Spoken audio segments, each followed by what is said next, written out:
بسم اللہ الرحمن الرحیم والنازعات غرقا والناشطات نشطا والسابحات سبحا فالسابقات سبقا فالمدبرات امرا۔ السلام علیکم ورحمۃ اللہ وبرکاتہ۔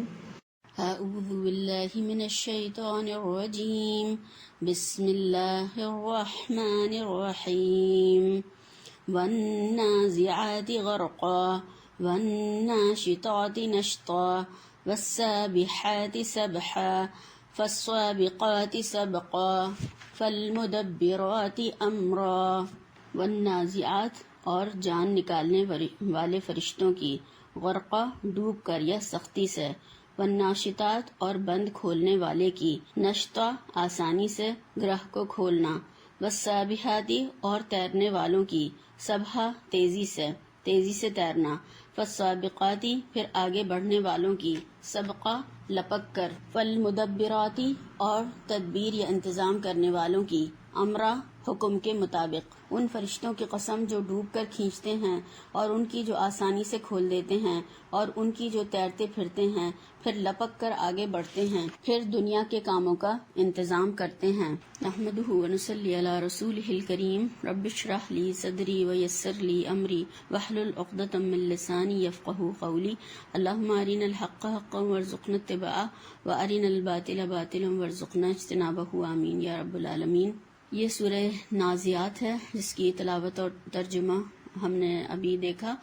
اس کو جو ہے اس کے بارے میں تھوڑا سا دیکھتے ہیں کہ اس سورت کا جو مضمون ہے وہ قیامت اور اس کے بعد والی زندگی کا بیان اس کے اندر ثبوت ہے، اللہ تعالیٰ نے جو ہمیں بتایا ہے، اور اس کے ساتھ ساتھ اس میں تنبیہات بھی ہیں جو کہ رسولوں کے جھٹلانے کے انجام کے طور پر ہمیں یہاں پر اس میں بتائی گئی ہیں۔ اور ابن عباس کے قول کے مطابق یہ سورہ نبا کے بعد نازل ہونے والی سورت ہے، اور اس میں کچھ فرشتوں کے کام بتائے گئے ہیں۔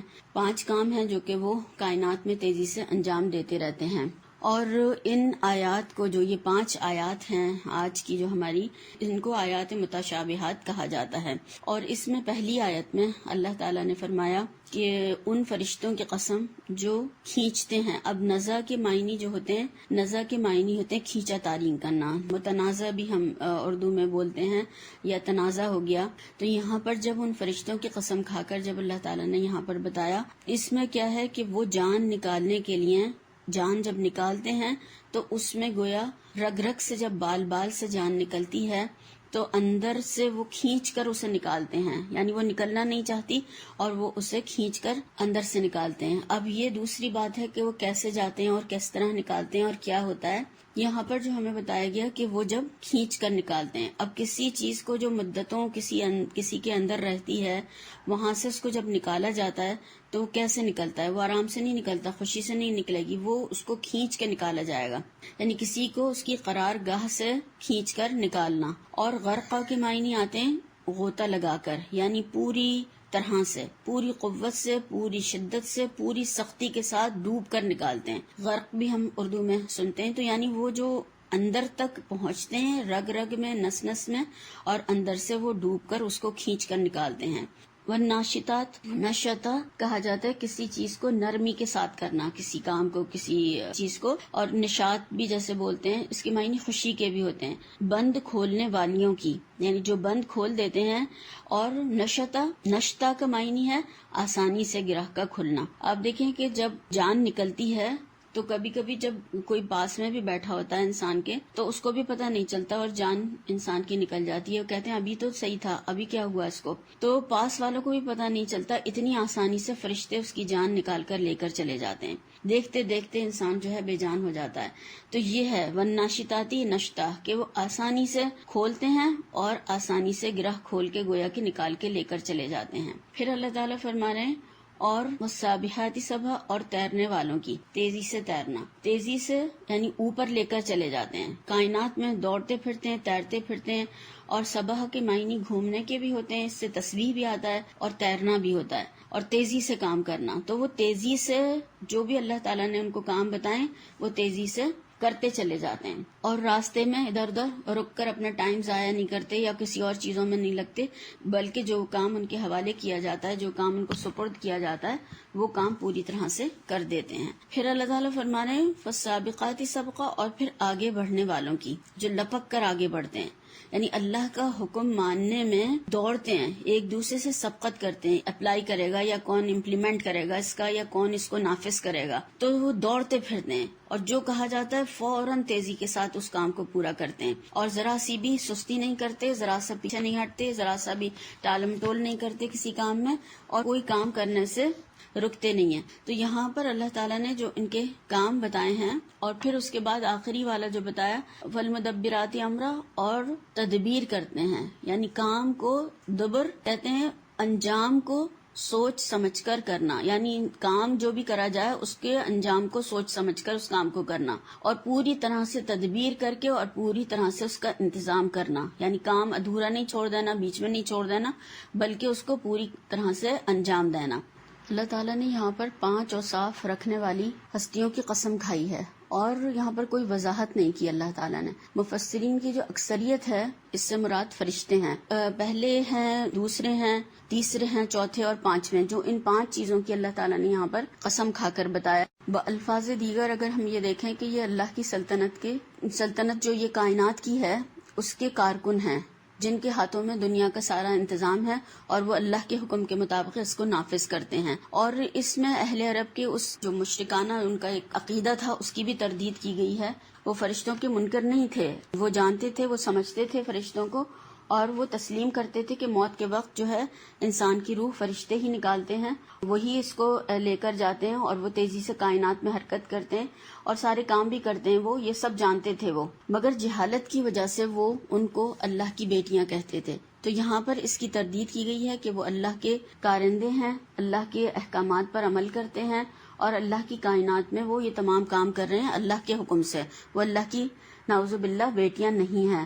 یہاں پر اس میں یہ بھی بتایا گیا ہے کہ فرشتے جو ہیں جس طرح سے کہ جان نکالتے ہیں انسان کی اور لے کر چلے جاتے ہیں، تو وہ دوبارہ جان ڈال بھی سکتے ہیں، اور جو یہ کائنات کا انتظام سنبھالے ہوئے ہیں، چلا رہے ہیں اللہ کے حکم سے، تو جب اللہ تعالیٰ اس کو چاہے گا وہ درہم برہم بھی کر دیں گے، اس کائنات کو ختم کر دیں گے، اور ایک دوسری دنیا وجود میں آئے گی جو اللہ کے حکم سے۔ اور پھر وہ یہ کہ اللہ کے حکم کی تعمیل میں وہ ذرہ برابر سستی، تاخیر اور کوئی ٹالم ٹول نہیں کرتے ہیں، بلکہ وہ فوراً بھاگ کر وہ اللہ تعالیٰ کی جو احکامات دیے ہوئے ہیں ان کے مطابق عمل کرتے رہتے ہیں۔ تو اب ہم یہاں پر پہلے والے فرشتوں کی قسم جن کی کھائی گئی ہے، والنازعات غرقا، یعنی جو جان نکالنے والے، ان کے بارے میں دیکھیں گے، اور ان کے بارے میں یہ ان کو کہا جاتا ہے کہ یہ موت کے فرشتوں کا یہاں پر جو تذکرہ ہے اللہ تعالیٰ نے کہا ہے، تو کہ جو ڈوب کر رگ رگ سے جان نکالتے ہیں، بال بال میں بھی کوئی ذرا سی بھی چھوڑتے نہیں ہیں، بلکہ پوری کی پوری جسم جو ہمارے کے اندر روح جو گندی ہوئی ہے اس کو وہ نکالتے ہیں۔ اور یہ جو پہلا معاملہ ہے وہ کافروں کے ساتھ ہوتا ہے، سختی کے ساتھ، یعنی مجرموں کے اور کافروں کے ساتھ، کہ ان کی روح کس طریقے سے نکالتے ہیں، یہ ہمیں احادیث سے بھی معلوم ہوتا ہے۔ اور دوسرے والے میں مومنوں کی روح کے حوالے سے تو ہم پہلے والے کے دیکھیں گے کہ وہ کس طریقے سے روح نکالتے ہیں۔ اور مسند احمد کی روایت ہے، مرنے والا اگر برا آدمی ہو، اس کو جو اس کی روح لینے کے لیے آتے ہیں تو سیاہ چہرے والے فرشتے آتے ہیں جن کے پاس ٹاٹ ہوتے ہیں، اور وہ تحت نظر بیٹھ جاتے ہیں آ کر، اور کہتے ہیں کہ اے خبیث روح، نکل اس جسم سے، تو خبیث ہے، تجھے بشارت ہو کھولتے ہوئے پانی کی اور بعض دوسرے عذابوں کی اس کو خبر دیتے ہیں۔ اور فرشتے روح نکالنے تک اس کو یہی کہتے رہتے، نکلنے تک، جب تک کہ وہ نکالتے رہتے ہیں اس کو، جب تک یہی کہتے رہتے ہیں۔ یہ سن کر روح جو ہے اس کے جسم میں بھاگنے لگتی ہے، دوڑنے لگتی ہے، وہ نہیں نکلنا چاہتی، تو اسے وہ کھینچتے ہیں اور اسے ڈانٹ کر وہ اسے نکالتے ہیں، اور ایسے جیسے کہ کسی بتایا کہ گیلی اون کو کسی سلاخ یا سیخ میں رکھ کر کھینچا جائے تو وہ کس طرح سے اس سے ٹکڑے ٹکڑے ہو کر نکلے گی، اس طرح سے اس کو کھینچ کر اسے نکالتے ہیں۔ جب وہ نکل آتی ہے تو اس کو پھر وہ گندے ٹاٹ میں لپیٹ دیتے ہیں، اس میں سے اتنی گندی بو آ رہی ہوتی ہے جیسے کسی مردار کی سخت سے سخت بدبو ہے وہ زمین پر کوئی انسان محسوس کرے، جیسے کبھی دیکھتے ہیں کہ کوئی تو ایسی ہوتی ہے کہ انسان چلو گزر جاتا ہے، کوئی ایسی بدبو ہوتی ہے کہ وہاں سے انسان کا گزرنا ناممکن اور مشکل ہو جاتا ہے۔ تو اس طرح کی سب سے گندی انسان جو ہے بدبو تصور کر لے جو دنیا میں ہو تو وہ اس سے وہ گندی بدبو آ رہی ہوتی ہے اور پھر وہ اسے اس میں لپیٹ کر لے جاتے ہیں، آسمان کی طرف لے کر جاتے ہیں. آسمان کا دروازہ اس کے لیے نہیں کھولا جاتا، اور آسمان کے جب فرشتے وہاں پہنچتے ہیں تو پوچھتے ہیں کہ یہ کون ہے، تو کہا جاتا ہے کہ یہ فلاں بن فلاں ہے. آسمان کے فرشتے کہتے ہیں کہ اس خبیث روح کے لیے جو خبیث جسم میں تھی کوئی خوش آمدید نہیں ہے، اسے ذلیل کر کے واپس پھینک دو، اور وہ اس کو وہاں سے واپس بھیج دیتے ہیں. آسمان کے دروازے اس روح کے لیے نہیں کھولے جاتے، چنانچہ اسے آسمان سے فرشتے نیچے پھینک دیتے ہیں اور وہ پھر قبر میں لوٹ آتی ہے، اور پھر وہ سوال جواب کا جو سلسلہ ہوتا ہے، اور اس کے بعد میں وہ پھر سجین میں روح بند کر دی جاتی ہے. یعنی جو قید خانہ ہے بدروحوں کا، جو بری روحوں کا قید خانہ ہے زمین کے نیچے، وہ پھر اس میں سجین میں بند کر دی جاتی ہے. اور یہ جو روحوں کا آنا جانا اور یہ کہا جاتا ہے یہ سب غلط باتیں ہیں. یہ مسلمانوں کی یہ عقیدے اور اسلام میں یہ کوئی چیز نہیں ہے کہ روحیں پیر اور جمعرات کو آتی ہیں. یہ کوئی بھی نہیں آتی. جو سجین میں چلی جاتی ہے وہ وہاں بند ہو جاتی ہے، اور جو علیین میں ہوتے ہیں، جو نیک لوگ ہوتے ہیں، وہ وہاں پر پہنچا دیے جاتے ہیں. جو قسم کھائی ہے اللہ تعالیٰ نے دوسری کہ وہ آسانی سے گرہ کھولنا، یعنی آسانی سے نکال کر لے جاتے ہیں اور کھول دیتے ہیں آسانی سے. تو جیسے کہ کسی چیز کا بندھن یا ڈھکن اگر کھول دیا جائے اور اس بوتل کو الٹ دیا جائے تو وہ کتنے آرام سے اس کے اندر سے کوئی بھی جو بھی لکوڈ یا کوئی چیز ہوتی ہے وہ آسانی کے ساتھ نکل جاتی ہے. اسی طرح سے مومنین کی جو روحیں ہوتی ہیں جب ان کو خوشخبری سناتے ہیں فرشتے تو وہ آسانی کے ساتھ جسم سے نکل جاتی ہیں. روح کے بارے میں ہمیں اسی حدیث کے حوالے سے ملتا ہے کہ جب کسی بندہ مومن کا آخری وقت آتا ہے اور جو آسمان سے آتے ہیں فرشتے، ان کے چہرے بتایا حدیث میں کہ اتنے روشن چہرے والے نورانی فرشتے آتے ہیں گویا کہ ان کے چہرے سورج کی طرح سے ہوں، اور ان کے پاس جنت کا کفن اور جنت کی حنوت یعنی خوشبو ہوتی ہے. تحد نگاہ بیٹھ جاتے ہیں اس کے سامنے آ کر، اور پھر ملک الموت اس کے سرہانے آ کر بیٹھ جاتے ہیں. یعنی پوری ایک ٹیم ورک ہے، یہ پوری ایک ٹیم آتی ہے فرشتوں کی اور ملک الموت کی کہ وہ سب آتے ہیں اور اپنا اپنا کام انجام دیتے ہیں. ملک الموت روح نکال کر فرشتوں کے حوالے کر دیتے ہیں، پھر فرشتے اپنا آگے کام کرتے ہیں اور کہتے ہیں کہ نفس مطمئن اللہ کی مغفرت اور خوشنودی کی طرف چلو. چنانچہ اس کی روح اس سے آسانی کے ساتھ باہر نکل آتی ہے، جیسے کہ مشکیزے کا یا پھر کسی بوتل کا ڈھکن ہم سمجھ سکتے ہیں کہ کھول دیا جائے اور اس کو الٹا جائے تو قطرہ قطرہ پانی پورا نکل جائے. تو پھر اسی طرح سے اس کی روح باہر نکل آتی ہے. جو کفن لاتے ہیں اس میں لپیٹ کر اپنی لائی ہوئی حنوت اس کے اوپر مل دیتے ہیں، یعنی خوشبو لگاتے ہیں، اس کو خوشبو میں بساتے ہیں. اور جو زمین پر اگر ہم سوچیں کہ زیادہ سے زیادہ جو خوشبو بہترین سے بہترین کوئی خوشبو ہم تصور کر لیں اور اس کو پھر آسمان کی طرف لے کر چڑھتے ہیں. جب اس کی روح نکال رہے ہوتے ہیں تو اسے ساتھ ساتھ خوشخبری بھی سناتے جاتے ہیں. جو نیک انسان ہوتا ہے کہ نیک اور صالح شخص سے کہتے ہیں کہ اے پاک روح، تو جس جسم میں تھی اب تو اس جسم سے نکلا، تو تعریف کے لائق ہے، اللہ کی رحمت سے خوش ہو جا، تیرے لیے جنت کی نعمتیں ہیں، تیرا رب تجھ سے راضی ہے. تو فرشتے مرنے والے کو مسلسل ایسے ہی خوشخبریاں سناتے رہتے ہیں یہاں تک کہ اس کی روح آرام سے باہر نکل آتی ہے اور پھر وہ اسے لے کر آسمان پر چڑھ جاتے ہیں. پھر آسمان کے دروازے اس کے لیے کھولے جاتے ہیں اور پوچھا جاتا ہے کہ کون ہے. وہ سوال جواب کرتے ہیں، وہ پوچھتے ہیں کون ہے. تو جو روح لے جا رہے ہوتے ہیں وہ فرشتے کہتے ہیں کہ یہ فلاں ابن فلاں ہیں. تو وہ جواب میں کہا جاتا ہے کہ اس پاک روح کے لیے خوش آمدید ہے، دنیا میں بھی یہ پاک جسم میں تھی، اور اے پاک روح آسمان کے دروازے میں خوشی داخل ہو جا، اللہ کی رحمت کی بشارت ہے، تو جنت کی نعمتوں سے خوش ہو جا اور راضی ہونے والے رب کی ملاقات تجھ کو مبارک ہو. ہر آسمان کے دروازے سے گزرتے ہوئے مسلسل ایسی ہی اس کو خوشخبریاں ملتی رہتی ہیں، دی جاتی ہیں، یہاں تک کہ وہ روح عرش تک پہنچ جاتی ہے، یعنی اس کو پھر علیین میں لے جایا جاتا ہے. پھر اور بھی احادیث ملتی ہیں جس میں کہ اس کے بعد کے سوالات اور فرشتے آتے ہیں اور پھر اس کی روح واپس جس میں لوٹائی جاتی ہے. وہ سب کچھ کے بارے میں اس میں جو ہے ہم روح کے حوالے سے پڑھ لیں تو پھر اس میں اور موت کے حوالے سے کہ موت جو ہے وہ کیا ہے اور انسان کو کس طریقے سے آتی ہے اور فرشتے کیسے لے جاتے ہیں، اس چیز کو سمجھنے کے لیے تو اللہ کے نبی صلی اللہ علیہ وسلم نے فرمایا کہ موت کی تمنا نہ کرو، جان کنی کی جو سختی ہے، تکلیف ہے، بڑی شدید ہے. آپ صلی اللہ علیہ وسلم کو بھی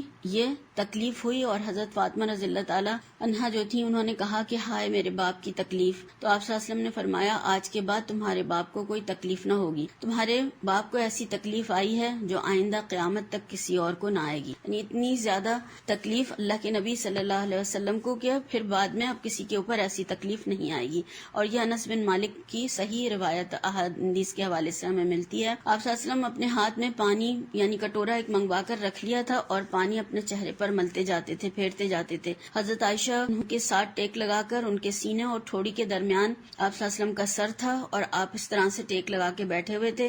اور حضرت عائشہ کہتی تھیں کہ میں آپ صلی اللہ علیہ وسلم کی اس تکلیف کو دیکھ کر اب کسی کی موت کی سختی کو برا نہیں سمجھتی. یعنی کہ جب کسی کو دیکھتے ہیں نا لوگ کہ کسی کو بہت زیادہ تکلیف میں موت آتی ہے تو کس قدر لوگ باتیں بناتے ہیں اور کو ذرا سا بھی اللہ کا ڈر خوف نہیں ہوتا. اور وہ اس لیے تھا کہ گناہ گار تھا اور یہ تھا کسی کے بارے میں ہمیں اللہ نے جج نہیں بنایا کہ کس کے ساتھ کیا معاملہ ہونا ہے. اس کا تو ہم نے دیکھ لیا، ہمارا معاملہ کیا ہوگا جب ہم دنیا سے جائیں گے کسی کو نہیں پتا. تو بجائے استغفار کرنے کے، توبہ کرنے کے لیے، اس کے لیے آسانی کی دعا کرنے کے لیے لوگ الٹا اور پتہ نہیں کیا کیا باتیں بنانا شروع کر دیتے ہیں. اللہ تعالیٰ ہمیں سمجھ عطا فرمائے. تو وہ کہتی تھی کہ اس کے بعد میں کسی کی تکلیف کو برا نہیں سمجھتی تھی. اور مومن کی جو تکلیف ہے اس کے ساتھ اس کو بہت ساری خوشخبریاں بھی فرشتے دیتے جاتے ہیں، اور کافر کے لیے تو جھڑکیاں ہیں، ڈانٹ ہے، تکلیف ہے، کوئی خوشخبری نہیں ہے اس کو جو دی جائے. تو یہاں پر ہمیں یہی بات اس میں سمجھائی گئی ہے. موت کی یاد اور آخرت کی یاد، یہ جو ہے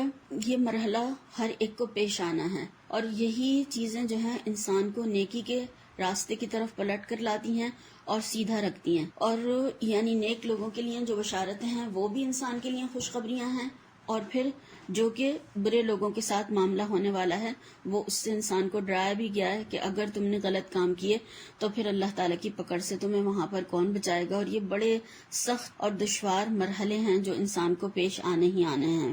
تو مومن کی جان کی آسانی سے نکلنے کے بارے میں یہی بتایا گیا، اور کچھ لوگوں کی جو سختی کی وجہ سے بھی بتایا گیا. تو ان کے گناہوں کو ان سے دور کرنے کے لیے اس میں کہا گیا ہے کہ دعا بھی اللہ کے نبی صلی اللہ علیہ وسلم نے ہمیں بتائی ہے، اللہم انی علی غمرات الموت و سکرات الموت، کہ موت کی بے ہوشیوں سے اور سکرات سے، اس وقت سے جو کہ انسان کے اوپر طاری ہوگا. اور اس وقت ایک اور جو اس چیز سے بچنے کے لیے دعا کرنی چاہیے، اللہ سے مایوس کرنے کے لیے اس وقت تک شیطان یعنی جان نکلنے کے وقت تک شیطان اللہ سے مایوس کرنے کے لیے کہ کوئی انسان اس وقت بھی غلط بات کہہ دے اور وہ گویا کہ بجائے جنت والوں کے اور وہ جہنم والوں میں شامل ہو جائے.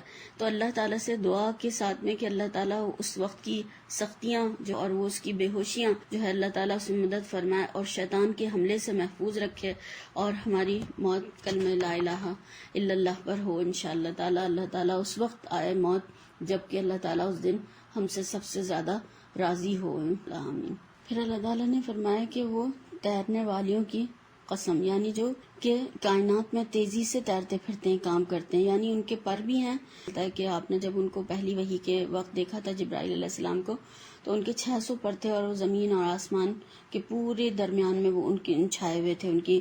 تو یہ تیزی سے اوپر لے کر جاتے ہیں اور ان کے پر بھی ہیں اور یہ تیرتے ہیں، اور راستے میں کوئی ادھر ادھر نہیں رکتے، کوئی یعنی ڈیلے نہیں کرتے کام کو، بلکہ فوراً تیزی کے ساتھ کام کرتے ہیں اور ایک دوسرے سے مقابلہ بھی کرتے ہیں. فالسابقات سبقہ میں کیا ہے؟ آگے بڑھنے کی، یعنی لپک کر اللہ کے حکم کو ماننے کے لیے دوڑتے ہیں، سستی نہیں کرتے، پیچھے نہیں رہتے، بلکہ جلدی دوڑ کر وہ ان کاموں کو کر دیتے ہیں. ہمیں حدیث کے حوالے سے ہی معلوم ہوتا ہے کہ کچھ فرشتے ایسے ہیں جو زمین میں باری باری آتے ہیں، اور ان میں سے کچھ فرشتے رات کے ہیں اور کچھ دن کے ہیں، اور یہ فرشتے نماز فجر اور عصر کے وقت اکٹھے ہو جاتے ہیں. پھر جو فرشتے انسانوں کے ساتھ رہتے ہیں تو وہ اوپر چلے جاتے ہیں اور دوسرے والے ان کی جگہ آ جاتے ہیں. اور اللہ تعالیٰ باوجود اس کے کہ ہر چیز کو جانتے ہیں، مگر ان سے پوچھتے ہیں کہ تم نے میرے بندوں کو کس حال میں چھوڑا. تو وہ اللہ تعالیٰ کو بتاتے ہیں کہ اللہ تعالیٰ ہم ان کو جب ان کے پاس سے جدا ہوئے، جب ہم آئے تو وہ نماز پڑھ رہے تھے، اور جب ان کے پاس گئے تبھی بھی وہ نماز پڑھ رہے تھے. یعنی فجر اور عصر پہ جو ڈیوٹیاں چینج ہوتی ہیں تو یہ گواہی ہوتی ہے نمازیوں کے حق میں جو روزانہ اللہ تعالیٰ کو پہنچاتے ہیں کہ وہ ابھی بھی نماز پڑھ رہے تھے جب ہم گئے، اور جب آئے واپس جبھی بھی نماز پڑھ رہے تھے. اور کچھ اور فرشتے ایسے ہیں جو وہ کائنات میں گھومتے پھرتے رہتے ہیں، گلیوں بازاروں میں چکر لگاتے ہیں. بخاری کی ایک روایت ملتی ہے جس میں آپ صلی اللہ علیہ وسلم نے فرمایا کہ اللہ کے کچھ فرشتے ایسے ہیں جو راستوں میں پھرتے رہتے ہیں اور اللہ کے ذکر کرنے والوں کو تلاش کرتے ہیں. پھر جہاں وہ ایسے لوگوں کو پا لیتے ہیں جو اللہ کا ذکر کر رہے ہوتے ہیں، جیسے کہ ہم بھی اللہ کا ذکر کر رہے ہیں اور سن رہے ہیں، تو وہ ان کے پاس آتے ہیں اور وہ ایک دوسرے کو آوازیں دیتے ہیں اور کہتے ہیں کہ آؤ ہمارا مطلب ہمیں حاصل ہو گیا. یعنی جو ہم اللہ کا ذکر تلاش کر رہے تھے کہ کوئی لوگ کر رہے ہوں تو ہم وہاں بیٹھ جائیں، تو وہ پھر آسمانی دنیا تک اوپر تک ایک دوسرے کے اوپر یعنی اتنا امڑتے ہیں کہ وہاں پر پوری مجلس پہ چھا جاتے ہیں اور پھر اس مجلس کو اپنے پروں سے ڈھانک لیتے ہیں. جب مجلس ختم ہوتی ہے تو پھر آسمان کی طرف چلے جاتے ہیں. اور جب رب ان سے پوچھتا ہے، اللہ تعالیٰ ان سے پوچھتے ہیں کہ تم، اللہ تعالیٰ حالانکہ سب کچھ جانتے ہیں بندوں کے متعلق، مگر پھر بھی پوچھتے ہیں اللہ تعالیٰ کہ میرے بندے کیا کہتے تھے، کیا کر رہے تھے وہ، تو وہ کہتے ہیں کہ تیرے بندے تیری حمد، تیری کبریائی، تیری تعریف، تیری بڑائی بیان کر رہے تھے. تو اللہ تعالیٰ فرماتے ہیں کہ میں تمہیں گواہ بناتا ہوں کہ میں نے ان کو بخش دیا.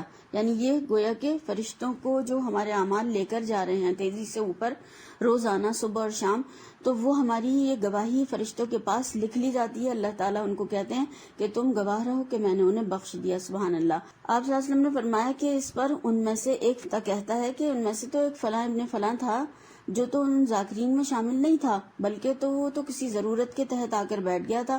تو اللہ تعالیٰ ارشاد فرماتے ہیں کہ یہ وہ لوگ ہیں جن کی مجلسوں میں بیٹھنے والا بھی نامراد نہیں رہتا. کتنی زیادہ ان لوگوں کے لیے خوشخبریاں ہیں اور ان مجلسوں کے لیے کہ اللہ تعالیٰ فرماتے ہیں کہ ان میں اگر کوئی کہے کہ چلو میں آ کے غلطی سے ہی بیٹھ گیا تو وہ بھی اللہ تعالیٰ کی اس رحمت سے محروم نہیں رہتا، وہ نامراد نہیں رہتا، بلکہ اللہ تعالیٰ اس کو بھی بخش دیتے ہیں. اور جو ان کو کام سپرد کیے جاتے ہیں وہ بھاگ دوڑ کر جلدی جلدی کرتے ہیں، لپک کر کام کرتے ہیں اور اللہ کی تسبیح بھی کرتے رہتے ہیں ہر وقت. سبحہ کے معنی تسبیح کے بھی ہیں کہ یہ گھومتے پھرتے بھی ہیں، تیرتے بھی ہیں، کام بھی کرتے ہیں اور ہر وقت اللہ کو یاد کرتے ہیں، ہر وقت اللہ کی پاکی، اللہ کی بڑائی بیان کرتے ہیں. اور انہوں نے خود ہی کہا تھا کہ ہم جب اللہ تعالیٰ نے انسان کو بنایا تھا اور بتایا تھا فرشتوں کو، تو انہوں نے کہا تھا کہ ہم آپ کی تعریف، آپ کی بڑائی، آپ کی تقدیس ہر وقت تو آپ کی بڑائی بیان کرتے ہیں. تو اللہ تعالیٰ نے کہا تھا جو کچھ میں جانتا ہوں وہ تم نہیں جانتے ہو. تو ان کا کام ہی یہی ہے، بس ہر وقت 24 گھنٹے اللہ تعالیٰ کی بڑائی، کبریائی اور اللہ کی حمد اور اس کی تعریف کرتے رہتے ہیں. پھر ان کی سبقت جو ہے وہ کیا ہے فرشتوں کی؟ رفع. مفسر کہتے ہیں کہ ایک دفعہ ہم نبی کریم صلی اللہ علیہ وسلم کے پیچھے نماز پڑھ رہے تھے. جب آپ صلی اللہ علیہ وسلم نے رکوع سے سر اٹھایا اور سمیع اللہ لمن حمدہ فرمایا تو ایک آدمی نے پیچھے سے کہا ربنا ولک الحمد حمدن کثیرا طیبا مبارکا فی. جب نماز سے فارغ ہو کر آپ صلی اللہ علیہ وسلم نے پوچھا یہ کلمات ابھی کس نے کہے تھے؟ بتایا نہیں. پھر آپ صلی اللہ علیہ وسلم نے دوبارہ پوچھا کہ وہ اچھے کلمات تھے، وہ اچھی بات تھی، کس نے کہے تھے وہ؟ تو اس آدمی نے عرض کیا کہ یا رسول اللہ میں نے کہا تھا. تو آپ صلی اللہ علیہ وسلم نے فرمایا کہ میں نے 30 سے زیادہ فرشتوں کو ایک دوسرے سے سبقت کرتے ہوئے دیکھا کہ کون ان کلمات کا ثواب پہلے لکھتا ہے. یعنی آپس میں مقابلے بازی کرتے ہیں نیکیوں کو لے جانے کے لیے. تو اس طریقے سے انسانوں کی نیکیاں اور کیا سمیع اللہ لمن حمیدہ کے بعد میں پڑھتے ہیں ربنا ولک الحمد حمدن کثیرا طیبا مبارکا فی. تو اس کے لیے 30 فرشتے جو ہیں لپک کر سبقت کر کے ایک دوسرے سے آگے بڑھ کر اس کے کلمات کو، اس کا ثواب لکھنے کے لیے تیار ہوتے ہیں اور ہر کام میں نیکی کے میں دوڑتے ہیں، ایک دوسرے سے سبقت لے جاتے ہیں. ہم دیکھیں کہ ہم خود کتنے نیکی کے مواقع صرف سستی اور کاہلی اور اجر و ثواب نہ معلوم ہونے کی وجہ سے چھوڑتے رہتے ہیں اور معلوم کرنے کی فکر بھی نہیں کرتے.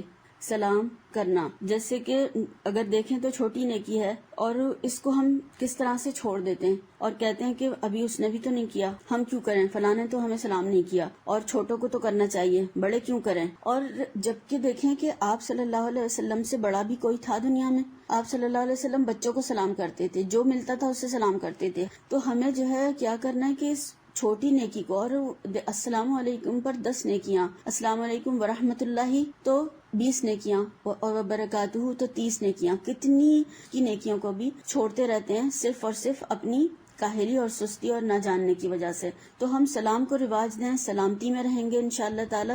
اور یہ اللہ کا نام ہے جو اللہ تعالیٰ نے زمین والوں کے لیے زمین پر اتارا ہے. اور بھی بہت سارے چھوٹے چھوٹے کام ہو سکتے ہیں جن کو کہ ہم نظر انداز کرتے رہتے ہیں اور چھوٹا سمجھ کر چھوڑتے رہتے ہیں. پھر جو دنیا کے کام اللہ کے حکم کے مطابق کر رہے ہیں ان کو کس طریقے سے انجام دیتے ہیں، سوچ سمجھ کر کام کرتے ہیں اور انتظام کرتے ہیں. اور جب روح بھی لے کر جاتے ہیں تو جس درجے کی ہوتی ہے اس کو وہیں پر پہنچاتے ہیں جہاں اس کا ٹھکانہ ہوتا ہے. اور انسانوں کی طرح سے در در کاموں کو پھینکنا اور در در نہیں چھوڑ دیتے، بلکہ پوری پلاننگ کے ساتھ وہ ان کو پہنچاتے ہیں وہاں تک جہاں کے جس کا ٹھکانہ ہوتا ہے. جیسے کہ نیک لوگوں کی روحیں جو ہیں وہ علیین تک لے جاتے ہیں اور برے لوگوں کی جو روحیں وہ سجین میں جا کر بند کر دی جاتی ہیں.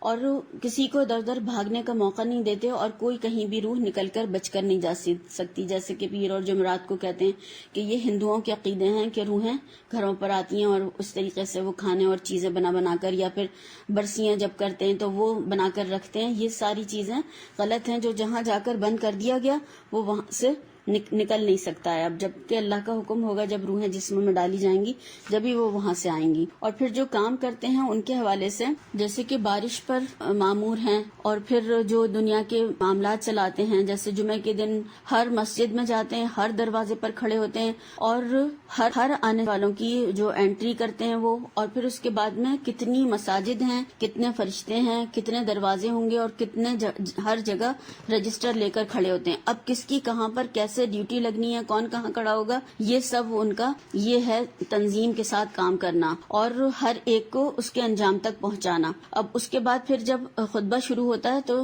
رجسٹر بند کر دیتے ہیں، نام لکھنا بند کر دیتے ہیں اور وہ وہاں پر بیٹھ جاتے ہیں اور پھر وہ اس طریقے سے اللہ کا ذکر سنتے ہیں. تو یہ جو ہے ان کے جو کام بتائے گئے ہیں وہ ہمیں اس لیے بتائے گئے کہ ہم بھی کام جب کریں تو پلاننگ کے ساتھ کریں. اور یہ کامیابی کی کلید ہوتی ہے کہ انسان کام کرے تو منظم طریقے سے کرے، پلاننگ کے ساتھ کرے. بغیر کسی پلاننگ کے، سوچ بچار کے، منصوبہ بندی کے جب اچانک کوئی بھی کام کچھ بھی کرنے کھڑے ہو جائیں تو وہ شروع تو کر سکتے ہیں مگر وہ اس طریقے سے ہم اس کو انجام نہیں دے سکتے جیسا کہ کرنا چاہیے. اور مختلف جو فرشتوں کی ڈیوٹیز ہیں، جیسے کہ میکائیل علیہ السلام ہیں، وہ نباتات اور رحمت اور بارش کے اوپر مقرر ہیں، وہ لے کر اترتے ہیں. اور بادلوں کا فرشتہ جو ہے وہ کہا جاتا ہے سب کو، ان کا جو ہیڈ ہے وہ رات فرشتہ ہے جو کہ ان کو ہکاتا ہے، جو ان کو لے کر جاتا ہے. اور اس کے ہاتھ میں جو آگ کی ایک کوڑا ہوتا ہے جس سے کہ وہ بادلوں کو اللہ کی مرضی کے مطابق ہانکتا ہے. ایک یہودی نے اللہ کے نبی صلی اللہ علیہ وسلم سے سوال کیا کہ آپ ہمیں رات کے متعلق بتائیے. فرمایا تھا کہ وہ رات ہے اور اس کے ہاتھ میں یعنی تلوار یا کوڑا ہوتا ہے.